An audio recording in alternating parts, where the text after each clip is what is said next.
बिस्मिल्लाहिर्रहमानिर्रहीम। अस्सलाम वालेकुम नाज़रीन, दाऊद अलैहिस्सलाम के बेटों में से उनके असल जानशीन सुलेमान अलैहिस्सलाम हुए, जिनकी ज़ात में अल्लाह ताला ने नबूवत और बादशाहत दोनों जमा कर दी और वो मुल्क अता फरमाया जो उनसे कब्ल या बाद में किसी को नहीं मिला। सुलेमान अलैहिस्सलाम के लिए अल्लाह ताला ने परिंदों के लश्कर भी जमा किए और उनकी जमातों में ख़ास नज़्म कायम रखा जाता। एक मरतबा सुलेमान अलैहिस्सलाम अपने लाव लश्कर के साथ ऐसे मैदान की तरफ से गुजर रहे थे जहाँ चींटियों की बड़ी बस्ती थी। चींटियों की मलका ने चींटियों से कहा, अपने घरों में घुस जाओ, कहीं सुलेमान अलैहिस्सलाम और उसके लश्कर तुम्हें पैरों तले रोंद न डालें, जबकि उनको रोंदने की खबर भी न हो। इस बात को सुनकर सुलेमान अलैहिस्सलाम मुस्कुराकर हंस पड़े और अल्लाह का शुक्र बजा लाए जो अल्लाह ने उनको चींटियों की बोली सिखाई और उन पर और उनके माँ बाप पर जो बेहद इनाम करके एहसान फरमाया था उस पर शुक्र अदा करने की तौफीक मांगी और ये भी दुआ की कि मुझे नेक अमल करने की भी तौफीक दे और अपने नेक बंदों के साथ अपनी रहमत यानी जन्नत में दाखिल फरमा। अगरचे उनकी शान वाला बादशाह न कभी हुआ न होगा, फिर भी पैगंबर थे। इस कदर आजी से अल्लाह के एहसानों का शुक्र भी अदा किया और जन्नत में दाखिले के लिए आजी से दुआ मांगी। नाजरीन, आज की इस वीडियो में हम आपको हज़रत सुलेमान अलैहिस्सलाम के बारे में बताएंगे, जिनके बारे में ये बात कही जाती है कि अल्लाह सुब्हानहू व तआला ने उन्हें नबूवत भी अता की थी और पूरी दुनिया की बादशाहत भी अता की थी। सुलेमान अलैहिस्सलाम ने लश्करों का मुआयना किया तो परिंदों की रेजिमेंट में से हुदहुद को गैर हाजिर पाया और कहा, अगर वो कोई सरी वजह गैर हाजिरी की पेश न कर सका तो या तो मैं उसे कोई सख्त सजा दूंगा या ज़िबाह कर डालूंगा। अभी ज़्यादा देर न हुई थी कि हुदहुद पेश हो गया और उसने ये बयान दिया कि मैं सबा के मुल्क से आपके लिए एक पक्की खबर लाया हूँ। वहाँ एक औरत बादशाहत करती है जिसको हर चीज़ मिली हुई है, अज़ किस्म मालो असबाब, फौज, असलहा और हुस्न जमाल सब कुछ, और उसका एक अजीम तख्त है यानी नहायत कीमती, मुकल्लफ व मुरस्सा कि इस जैसा किसी और बादशाह के पास न था। और ये भी बताया कि वो खुद और उसकी रियाया अल्लाह को छोड़कर सूरज को सजदा करते हैं। सुलेमान अलैहिस्सलाम ने कहा कि हम देखते हैं तूने सच कहा है कि झूठ। फिर उसे अपना एक खत दिया कि उसको मलका के सामने जाकर डाले और एक तरफ होकर देखे कि वो क्या जवाब देती है। मलका ने खत देखा और अपने दरबार वालों को बताया कि एक इज़्ज़त वाला खत सुलेमान अलैहिस्सलाम बादशाह की तरफ से आया है। उन्होंने अल्लाह रहमान रहीम के नाम से शुरू करके ये लिखा है कि मेरे मुकाबले में ज़ोर न दिखाओ और फर्मा बरदार होकर मेरे सामने चले आओ। आप लोगों का क्या मशवरा है? उन्होंने कहा कि हम ज़ोरावर भी हैं और सख्त लड़ाई वाले भी, मगर हुक्म तो आपका है क्योंकि आप इख्तियार वाली हैं। मलका बिल्कीस ने कहा कि बादशाह जब किसी बस्ती में घुसते हैं तो उसको ख़राब कर देते हैं और वहाँ के सरदारों को बेइज्जत कर देते हैं और ये ऐसा ही करेंगे, मगर मैं सुलेमान अलैहिस्सलाम बादशाह की तरफ कुछ तहाइफ भेजती हूँ और देखती हूँ कि मेरे कासिद क्या जवाब लेकर आते हैं।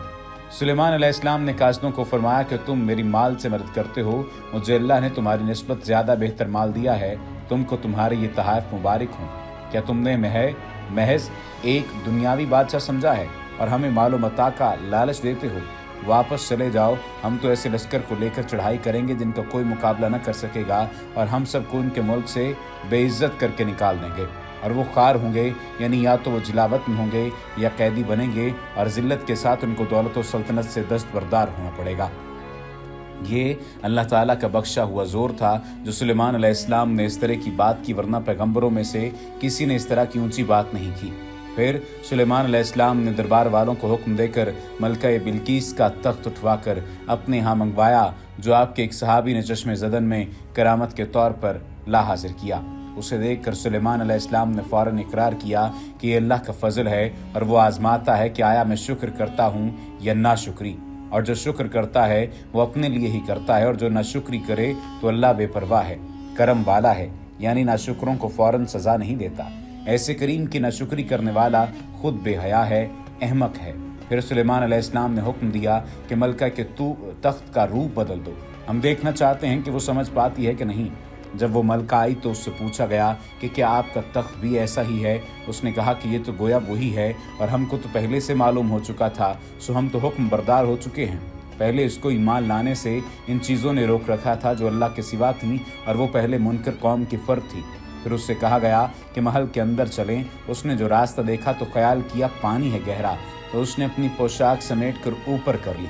सुलेमान अलैहिस्सलाम ने कहा, ये तो महल का रास्ता है जिसमें शीशे जुड़े हुए हैं। उसने कहा, मैंने अपनी जान का अब तक बुरा ही किया है, بس اب میں سلیمان علیہ السلام کے ساتھ اس اللہ کے آگے حکم بردار ہوتی ہوں جو سارے جہاں کا رب ہے، پالنے والا ہے، کارساز ہے۔ سلیمان علیہ السلام کو جہاد کے لیے نہایت تیز اور سبک رفتار گھوڑے پالنے کا شوق تھا، اور ایک دفعہ ان گھوڑوں کا معائنہ کرتے ہوئے دیر ہو گئی، حتیٰ کہ آفتاب غروب ہو گیا۔ اس شغل میں عصر کے وقت کا وظیفہ بھی نہ پڑھ سکے۔ اس پر کہنے لگے کہ کچھ مذائقہ نہیں کہ اگر ایک طرف ذکر اللہ سے غفلت ہوئی ہے تو دوسری طرف جہاد کی گھوڑوں کی محبت اور دیکھ بھال بھی اللہ کی یاد سے وابستہ ہے، کیونکہ جہاد کا مقصد بھی اللہ کا کلمہ بلند کرنا ہے۔ اس لیے حکم دیا کہ گھوڑوں کو پھر واپس لاؤ، اور جب وہ واپس آئے تو غایت محبت اور اکرام سے ان کی گردنیں اور پنڈلیاں پونچھنے لگے۔ تاہم ذکر قضا ہونے کی خطا اپنی جگہ پر خلش پیدا کرتی رہی۔ سو سلیمان علیہ السلام نے دعا مانگی کہ اے میرے رب، میری خطا بخش دے اور مجھے ایسی عظیم الشان بادشاہی نصیب فرما کہ میرے بعد کسی اور کو نہ ملے۔ بے شک آپ سب کچھ بخشنے والے ہیں۔ پھر اللہ نے ہوا بھی ان کے تابع کر دی، جو اللہ کے حکم سے نرم نرم چل کر جہاں وہ چاہتے وہاں پہنچا دیتی، اور ایسی سست بھی نہ ہوتی۔ اس کی صبح کی منزل مہینے کی مسافت کے برابر ہوتی، اور شام کی بھی 1 مہینے کی مسافت کے برابر ہوتی۔ اور جن بھی ان کے تابع کر دیے جو عمارتیں بنانے والے تھے اور سمندر میں غوطے لگا کر موتی نکالنے والے تھے، اور کچھ اور تھے سرکش قسم کے جن کو سلیمان علیہ السلام بیڑیوں میں باہم جکڑ کر قید کرنے کی قدرت رکھتے تھے۔ اتنے وسیع اختیارات دینے کے ساتھ ساتھ اللہ نے ان کو یہ بھی اختیار دیا کہ تم جس کو چاہو بخش دو یا نہ بخشو، جس کو چاہو کچھ دو یا نہ دو، تم پر کوئی حساب نہیں ہوگا۔ یہ اللہ کا بہت بڑا احسان تھا، اور بادشاہت کے باوجود جو روحانی تقرب اور مرتبہ اللہ کے ہاں ان کا ہوگا، جو اعلیٰ ٹھکانہ ان کا جنت الفردوس میں ہوگا، وہ بجائے خود رہا۔ اللہ پاک نے سلیمان علیہ السلام کے لیے پگھلے ہوئے تانبے کا چشمہ بھی بہا دیا جو یمن کی طرف تھا۔ اس کو سانچوں میں ڈال کر جنات بڑے بڑے برتن، دیگیں وغیرہ تیار کرتے، بعض اتنے بڑے لگن بناتے جیسے حوض یا تالاب ہوں، اور بڑی بڑی ایسی دیگیں تیار کرتے جو ایک ہی جگہ رکھی رہتی، جن کے نیچے گڑھے کھود کر کھانا پکانے کے لیے آگ جلائی جاتی۔ یہ سارے کام جنوں سے لیے جاتے۔ اللہ کا حکم تھا کہ سلیمان علیہ السلام کی سب اطاعت کریں، ان میں سے کسی نے ذرا سرکشی کی تو اس کو آگ میں پھونک دیا جائے گا۔ ایسے بھاری انعامات کے بعد اللہ نے آل داؤد کو احسان مان کر اچھے کام کرنے کا حکم دیا۔ اگرچہ اللہ کے بندوں میں سے احسان ماننے والے کم ہی ہوتے ہیں، مگر اللہ نے آل داؤد یعنی سلیمان علیہ السلام اور ان کی اولاد سے جن پر بے انتہا انعام ہوئے تھے شکر گزاری کی خاص امید رکھی، اور بے شک سلیمان علیہ السلام نے شکر گزاری کا حق ادا کر دیا، اور اللہ پاک نے ان کو نعم العبد یعنی بہت خوب بندے کا خطاب دیا۔ سلیمان علیہ السلام کی زندگی کی کہانی کا آخری واقعہ یوں ہے کہ آپ مسجد بیت المقدس کی تجدید کرا رہے تھے۔ جب آپ کو موت قریب معلوم ہوئی تو آپ نے شیشے کا ایک حجرہ بنوایا اور اس میں عبادت الہی میں مشغول ہو گئے۔ یہ حجرہ زیر تعمیر مسجد کے بالکل سامنے تھا، اور جن جو تعمیر کر رہے تھے وہ یہی سمجھتے رہے کہ سلیمان علیہ السلام سر پر کھڑے نگرانی کر رہے ہیں، مگر سلیمان علیہ السلام اسی حالت میں فوت ہو گئے، مگر ان کی ناش لکڑی کے عصا کے سہارے کھڑی رہی۔ کسی کو آپ کی وفات کا احساس نہ ہو سکا، چنانچہ وفات کے بعد بھی جن مدت تک بدستور تعمیر کرتے رہے۔ جب تعمیر پوری ہو گئی اور وہ عصا جس پر سلیمان علیہ السلام ٹیک لگائے کھڑے تھے دیمک کے کھانے سے گرا، تب سب کو وفات کا علم ہوا۔ اس سے جنوں پر خود اپنی غیب دانی کی حقیقت کھل گئی، اور انہوں نے نہایت افسوس سے کہا اے کاش ان کو غیب کا علم ہوتا تو ذلت آمیز تعمیر کی مشقت میں نہ بندھے رہتے۔ آخر میں یہ بتانا ضروری ہے کہ یہ قصہ محض قصہ نہیں، بلکہ اس میں کچھ نصیحت آموز سبق ہیں۔ اول یہ کہ اللہ جس کو چاہے نہایت پست مقام سے اٹھا کر بادشاہت عطا کرنے کی قدرت رکھتا ہے۔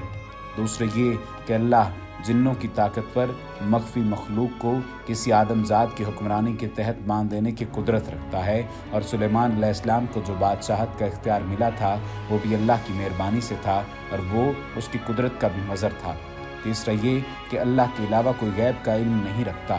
یہ حقیقت جنوں پر بھی کھل گئی، اور جو انسان جنوں کے علم غیب جاننے کا عقیدہ رکھتے تھے ان پر بھی عیاں ہو گئی۔ نیز اللہ نے بیت المقدس کی تعمیر جنوں سے سلیمان علیہ السلام کی موت کے بعد بھی محض لکڑی کے عصا پر آپ کے مردہ جسم کو سہارا دے کر مکمل کرا دی۔ بے شک اللہ جو چاہتا ہے وہ کرتا ہے، اور اسے اتنی قدرت حاصل ہے کہ وہ پوری دنیا کے انسانوں، جنات، الغرض یہ کہ اس دنیا میں موجود، اس کائنات میں موجود ہر چیز کو اپنے حکم کے تابع کر لے اور تابع رکھے۔ اللہ سبحانہ وتعالی ہمارے گناہوں کو معاف فرمائے، ہمیں رسول نبی کریم صلی اللہ علیہ وآلہ وسلم کی زندگی پر عمل پیرا ہونے کی توفیق عطا فرمائے۔ وما علینا الا البلاغ المبین۔